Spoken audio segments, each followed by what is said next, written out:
You're listening to Talking Law, the podcast where business owners just like you discover how to avoid legal landmines and build value using smart legal tips.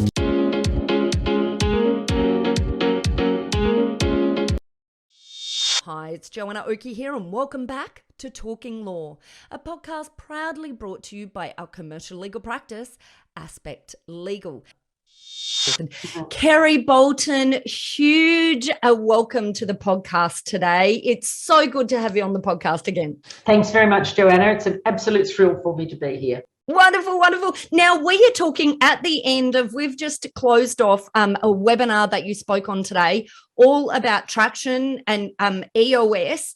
And I just wanted to today talk a little bit about what that is for any of our listeners who weren't able to make the webinar, who missed the advertising, and who want to be able to attend, because we do have in these show notes a link through to be able to access the on-demand version. So you can get in and access that on-demand version. And this podcast is where we are going to pick up on questions that came out of that webinar today, so that we can answer everyone's questions about the implementation. Now, really quick background, Kerry, can we give just a super quick background about what this topic is and who it's relevant for anyone who wasn't on the webinar, so they can then go and register for the on-demand? What is Traction? What is EOS? Okay, sure. So really, Traction is about you and your business, and having a vision. It's what we call vision, traction, healthy. So vision being where everybody is on the same page in your business, in your organisation, and particularly the leadership team, because sometimes you as the entrepreneur and the business owner, you have ideas in your head, but your leadership team doesn't really share exactly the same view. So having a vision and getting everybody on the same page. Number one. Traction, meaning we're all rowing in the same direction. So we understand what all the components are in our business that we all need to be working on, and gaining some traction around using the tools that we have in EOS. And healthy being a healthy leadership team, because you know what, most leadership teams actually don't get along. So vision, traction, and healthy is really the short version of being able to describe what Traction's all about. Yeah, and look, I guess from my perspective, look, and I might summarize this absolutely terribly, Kerry, so please please pop in if you think my summary needs a little bit of refinement. But from my perspective, I guess sort of stepping out and taking the super high level view, you know, Traction is like an operating system for an organisation that is relevant. And it's called, in fact, EOS stands for Entrepreneurial Operating System. Is that right? Did I get that right? Correct, the Entrepreneurial Operating System. And as Gino Wickman, who was the founder of EOS, has said, it's like he hasn't reinvented the wheel. Everybody has the same issues. These are the issues that have been around forever in every business, regardless. And he hasn't all of a sudden come up with these great ideas and be able to come up with EOS. He has, through hard work, through own personal experience, through reading and research and investigation, and using lots of other input from lots of other people, that he absolutely credits with having influence over what he did, that he has created EOS as the Entrepreneurial Operating System. And he says, even if you don't use EOS, use one, choose one system, just implement it. Don't be distracted by another bright, shiny object that comes along. And that's the thing, you know, and I guess that's the thing, you know, so who does this apply to? Well, it can be for any size business, really. So from SMEs through to medium-sized business to large businesses. Yeah. Our listening audience is generally SMEs to mid-market type businesses. Yeah. And just so relevant in terms of understanding, you know, the opportunities within their business, but how to harness those opportunities into a system that you implement regularly in terms of how you run your meetings, how you identify your goals and work back so that the organisation together, so that is communicated to the organisation, organised and then implemented. So from my perspective, that's what I see it as. I may be right or wrong, as I said. No, it is correct. And also too, I think what's really, this is probably slightly off topic, but what's really relevant is that I know amongst your listening audience, especially too, you have a lot of business brokers, you have a lot of accountants, and, they might think about EOS for their own business, but they also could think about it for ways to be able to help their clients to be able to become much better businesses than what they really are. So there's a real opportunity to be able to give them added value by recommending and implementing the notion or the ideas, or have a look at EOS and have a look at Traction, or have a look at Get a Grip. So anyone that I work with, I've always got a copy of Traction to give them as a gift, because it's so important to be able to at least give you some sort of deeper background as well. Yeah. Oh, look, I just think it's an amazing book, and but the reality is, I think businesses need implementers like you, Kerry, to come in and to make it a reality within the organisation, put in the systems and processes, create the disciplines, because I think it is a discipline. But now, really rapid fire, I've got heaps of questions for you, Kerry. So we are going to do this super rapid fire. Okay. So let's say, very first thing, just top of your mind, what do you think, can you think of an example or a story of where you have seen within your clients a great change that has come about through the implementation of EOS? And what is that? What do you think the greatest change has been? Yeah, I have a client at the moment that's a small business. Look, ideally, EOS is suited for businesses from about, say, 10 to 250 employees. That's ideal, if you like, as a target market. But I have a business client who's a business now, and there's 3 of them.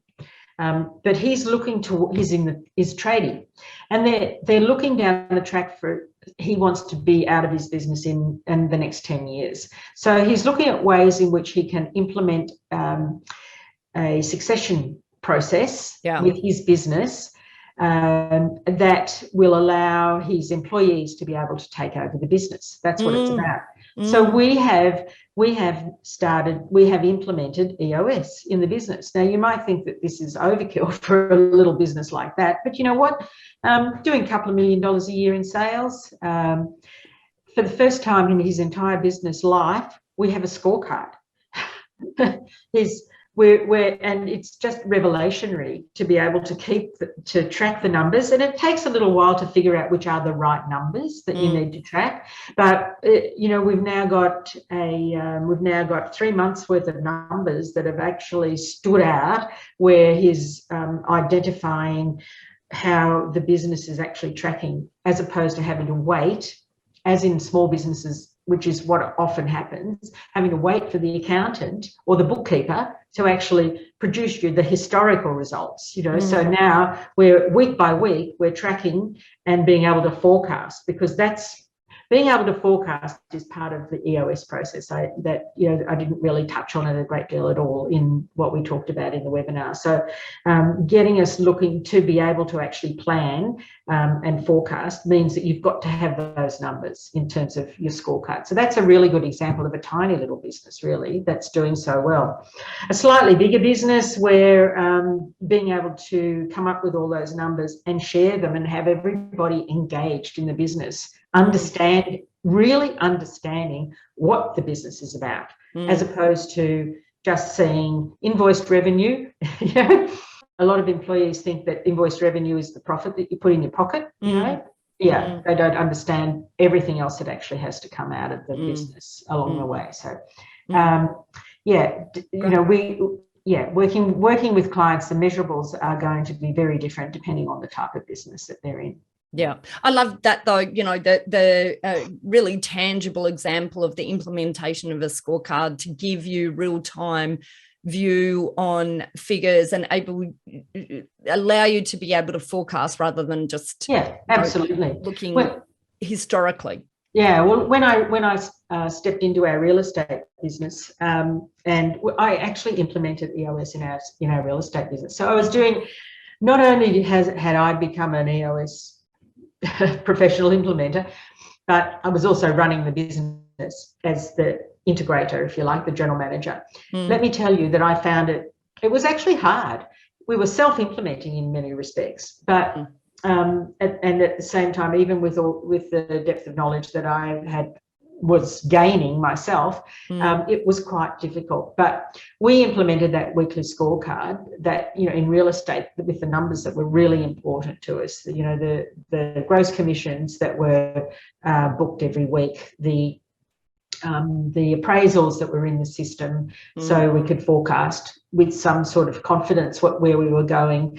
Obviously cash at bank, which was really important, the people costs that were really important, the management fees that came in from the rent roll, those sorts of things. So, whatever's relevant to your business is what you need to track. Yeah. And getting live metrics. Yes. And in your presentation you talked about, in the webinar you talked about, sort of tracking some of those live figures. So, not just revenue, as you said, but also the sales meetings, the proposals that have gone out, the closed deals, the completed deals, the NPS, the client satisfaction scores, all of that in a scorecard that just comes out weekly to give you that snapshot. Just genius, very clever.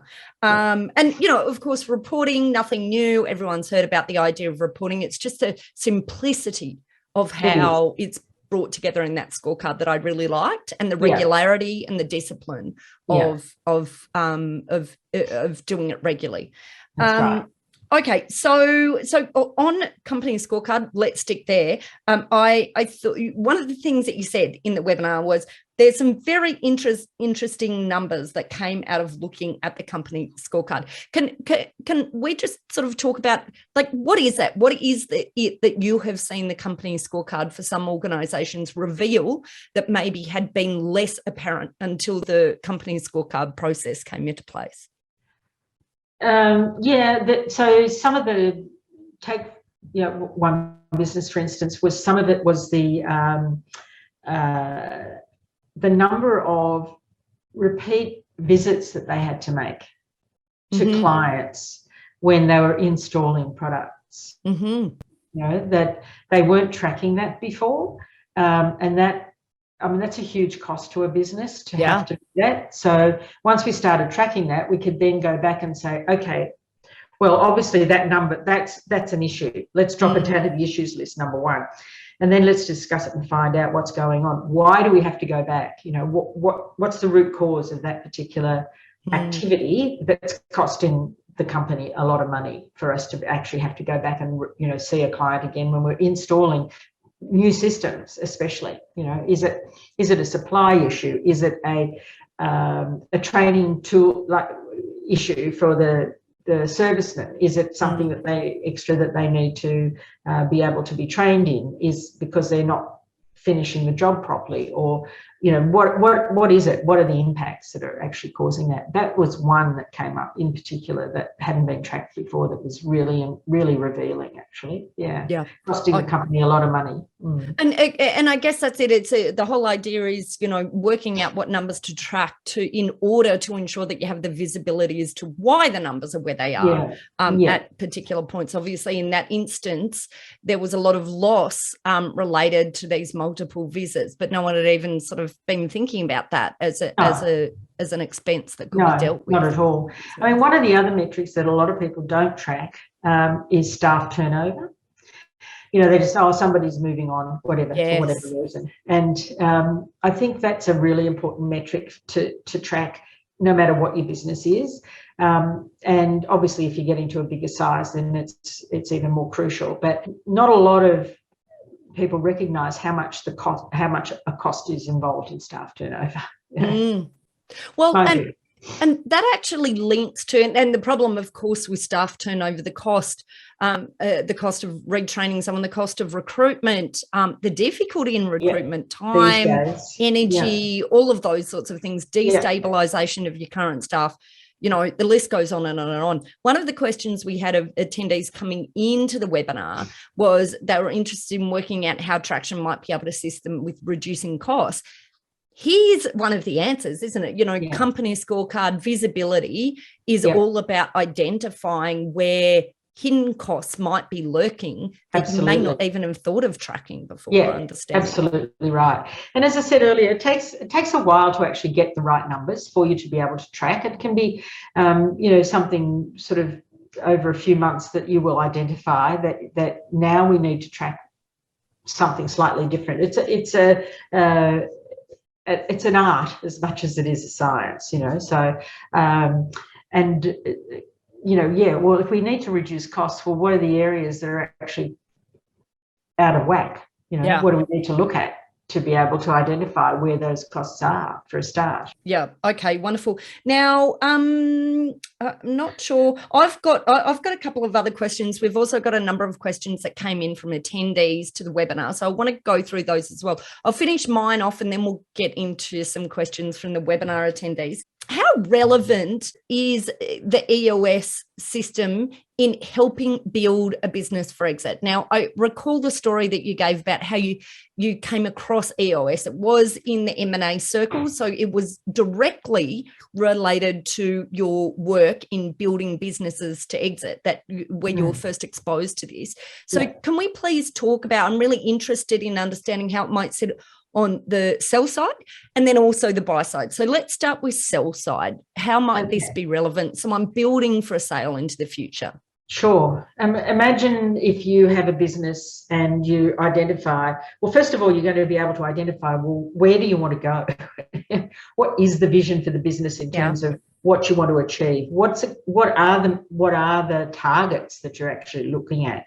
So you might have in mind that on the sell side that you want to achieve a certain number for your business. Actually, this is the case with a client that I'm working with right now, that when we first went through the diagnosis as to where the business was at, we realised in order for them to achieve the sort of money that they wanted for their business, they had to improve their profitability 4 times where they currently are in order to achieve that. It was just, that was the number that we needed to look at. And so we said, right, well, that's the number we want, that's the end result we want, how are we going to get there?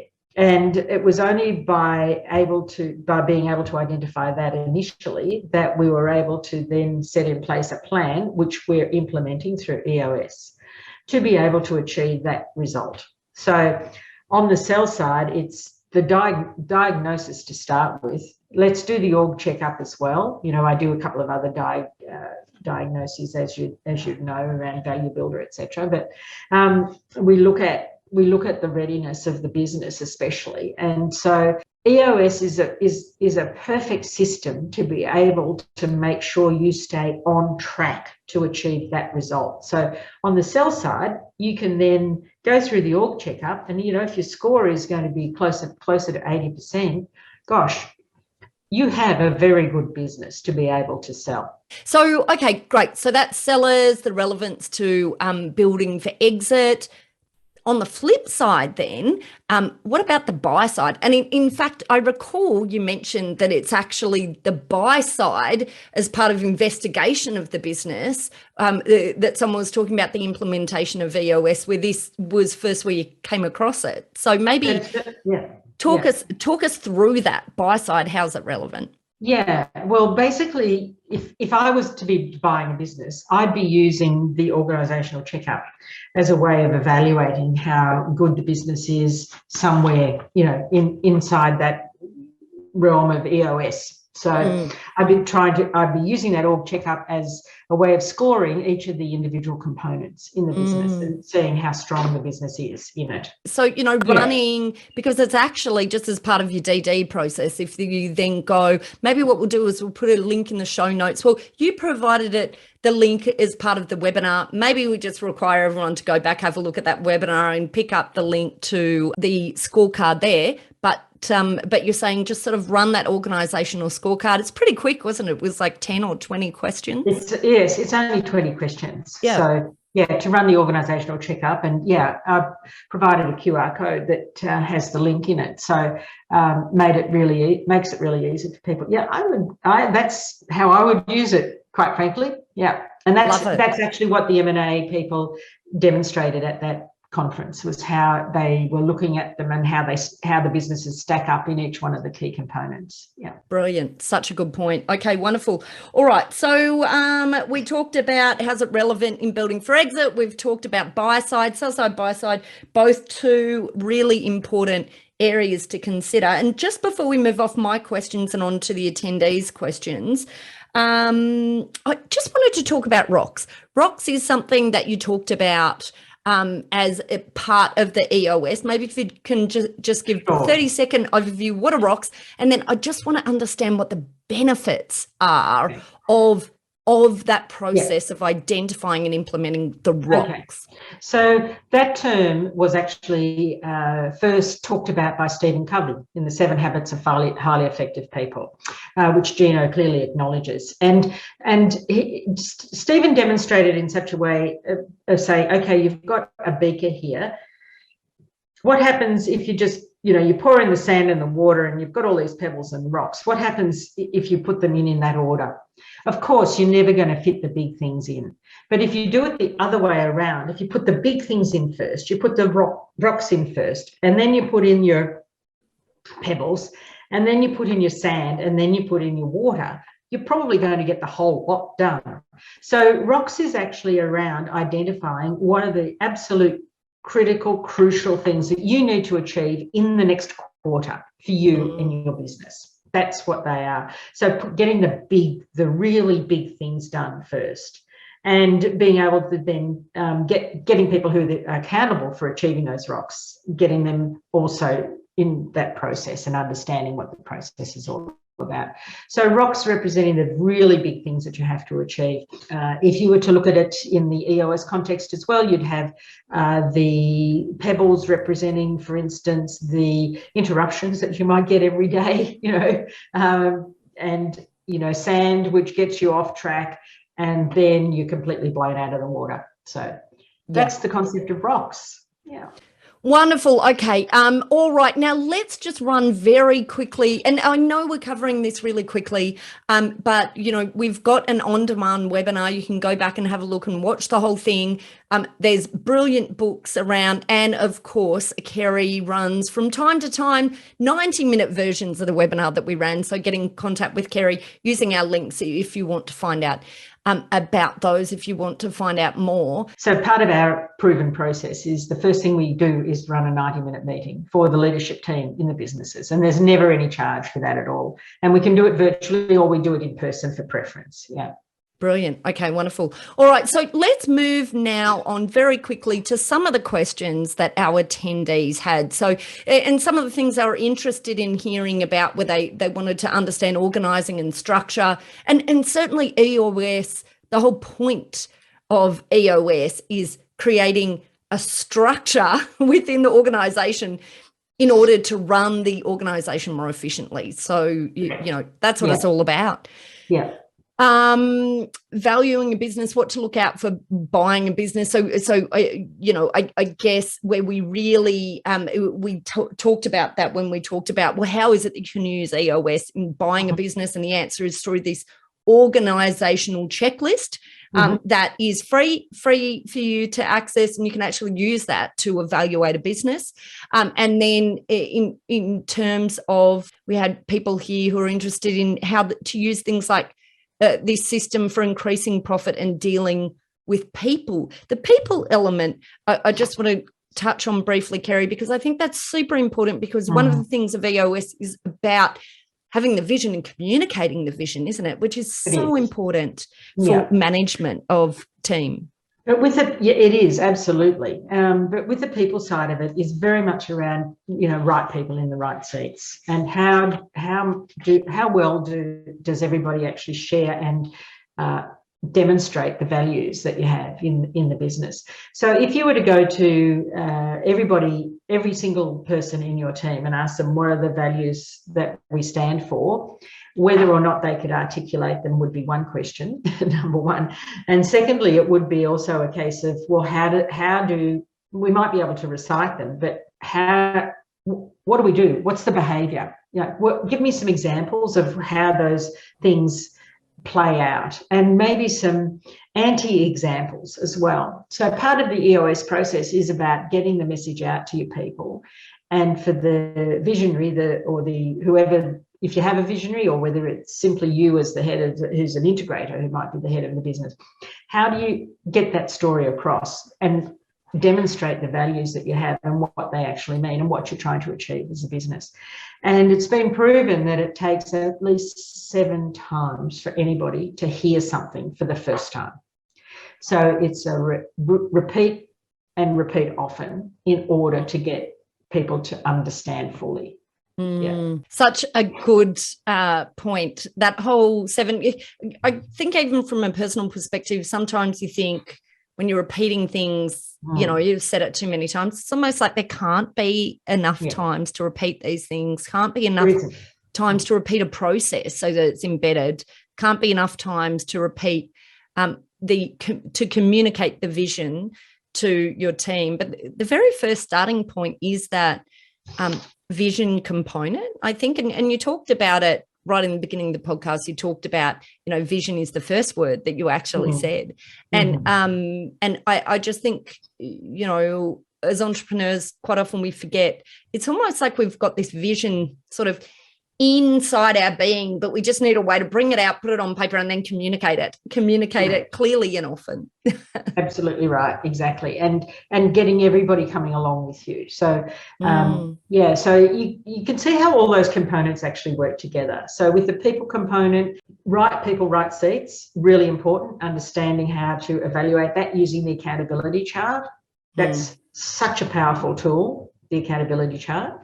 And then understanding that, with your vision, how we get there. So everybody has accountability for achieving certain components that make up that whole vision as to how we're going to get there.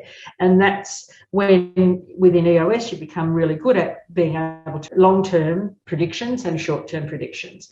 So that's a process that is learned over time and based on the information that you develop by using your scorecard and other feedback mechanisms. Yeah. Okay, wonderful. All right. So another question that we had, how do we use EOS to position us to grow? Or what impact does it have on growth? How does that help growth? How does that underpin growth? Well, it's enormous because you set your targets. You set what are your goals? What is our revenue goal?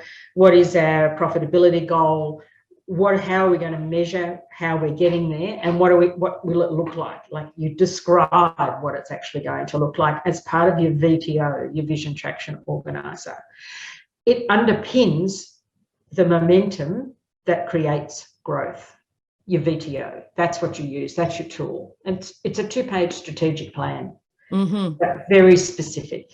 That's as simple as it gets. I love it. No, I love it, Kerry. I love it, Kerry. And we've got a couple of other questions here. We had quite a few accountants who were on the webinar, and there were a lot of similarity in the questions that they were asking. How to free up time. Sometimes it was asked as, how do I increase my revenue without working more? How do I use this to get away from working so hard and to get more effective? That line of questioning. What's your suggestion? So there's a beautiful tool in EOS called Delegate and Elevate. And I think it's available for free on the website. It's a very simple matrix that you use. And freeing up your time is identifying what you love to do and what you're great at, what you don't like to do, but you're good at it, and you don't like to do and you're dreadful at it. So it takes discipline to actually go through and identify all those, like the tasks that fall into each of those categories on the matrix. And then depending on obviously where you're at and the size of your business, you look to be able to delegate those tasks so that you are freeing up your time. If all of those tasks that you have to do add up to 120% of the time you have available, then you're in trouble. You've got to get rid of some of them. And let's face it, you don't necessarily have to employ people locally. Maybe there's other resources you can outsource, other resources that you can use. And it takes the discipline to sit down and actually identify all of those tasks initially and figuring out how much of your time it's using, and then get rid of the ones that you're currently doing that are dragging you down. For instance, don't ask me to do your accounting. I can do it. In fact, I do it. I can do it. My own stuff, but boy, it's last minute. I have to get it done. So yeah, just find the things that just do that process. And I'm nearly 100% sure it's on the EOS Worldwide website where you can download it. I think it is, and it's also in a link from the Traction book. That's something that I remember, because it is something that I identify with. In terms of businesses that we see, we see a lot of businesses at exit. We get the opportunity to see, businesses in their growth phase, exit phase, acquisition phase, and see the ones that are humming along most smoothly, and I highly connect to that concept that you've just talked about understanding what you're good at and what you're not good at, but what you like and where your flow is, because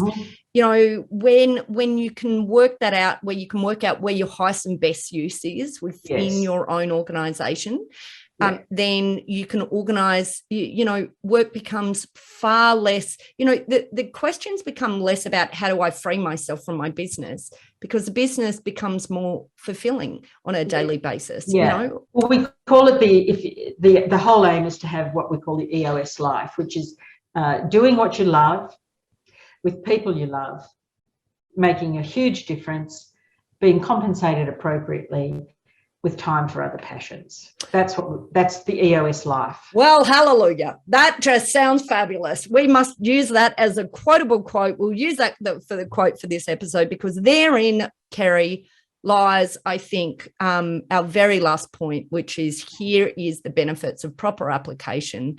And I've heard, I've spoken to lots of organisations that have implemented Traction, the EOS system within their business, and that is exactly the comment back, the concept that it creates this this joy from a business, this flow. It does. I mean, look, it can take 18 months to 2 years to get there, but that is so worth it.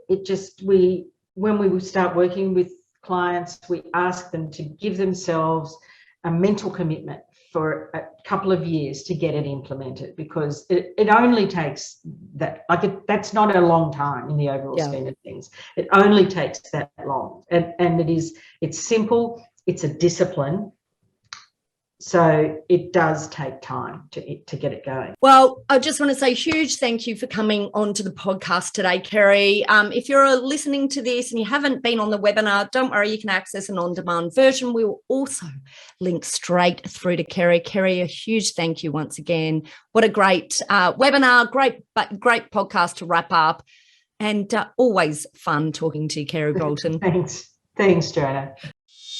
Well, that's it for this episode. Now, and make sure you catch more valuable topics around this area and around the legal tips and tricks for law generally in Talking Law. Now, if you're interested in talking to our lawyers about anything related to this topic, then head over either to our website at aspectlegal.com.au or to the show notes, where you can find a link straight to booking a free 15-minute discussion with our legal team. Well, that's it. Thanks again for listening in. This has been Joanna Oakey and Talking Law, a podcast proudly brought to you by our commercial legal practice, Aspect Legal.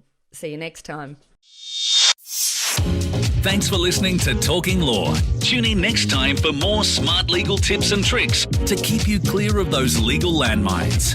If you want to get a download of today's show notes, head over to talkinglaw.com.au. Are Are you looking for a top quality legal team to assist you in your organisation? Aspect Legal is an innovative commercial legal practice that specialises in providing fast and professional services for their clients. If you'd like to chat about how we might be able to assist you, simply head over to our website at aspectlegal.com.au to book in a time for a free discussion with one of our lawyers.